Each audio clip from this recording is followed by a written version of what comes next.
This year is the 50th anniversary of the Intel 4004 microchip. This guy was revolutionary. Before it, computers used to take up entire rooms. And what was the change? The silicon transistor. But that's a topic for another time. Now we're learning about microprocessors. So what is a microprocessor? Micro is Greek for small. So this is just a very, very small processor. And what does a processor do? It processes. It computes. A processor is a computer. It's literally a calculator. But how do they work?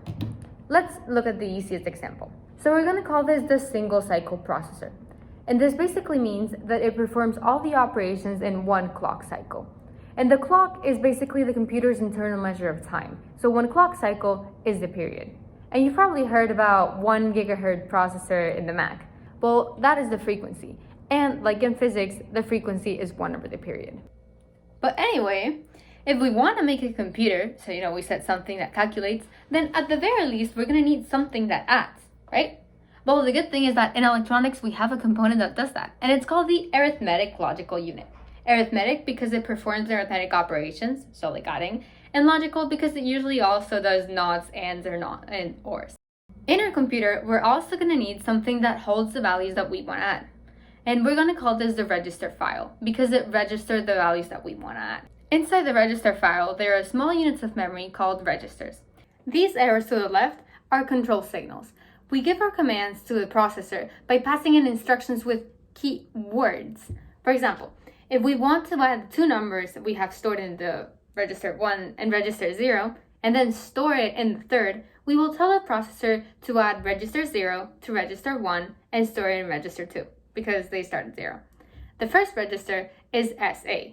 The second register is SB, and DR is the register that we want to store a value. LD, on the other hand, it's a signal that tells the register file that it's okay to write the number that we just calculated back into the register file. If the load signal were turned off, then we would only be able to read values from the register file. The black arrows indicate the data path, and you've probably heard this word before. It's around a lot. It basically just describes all the components that are going to perform on our data. So for now, just the ALU. And voila! Here we have the most basic processing unit. It may sound silly, but this is at the core of every single computer, including the 4004. And to see why this is useful, here's some inspiration from our guest speaker, Professor Land. In 1972, an undergrad and I built a cricket call generator for a faculty member in neurobiology. Used the 4004 to control a keypad, a LED numeric display, and a sound generator. And that's a microprocessor in a nutshell.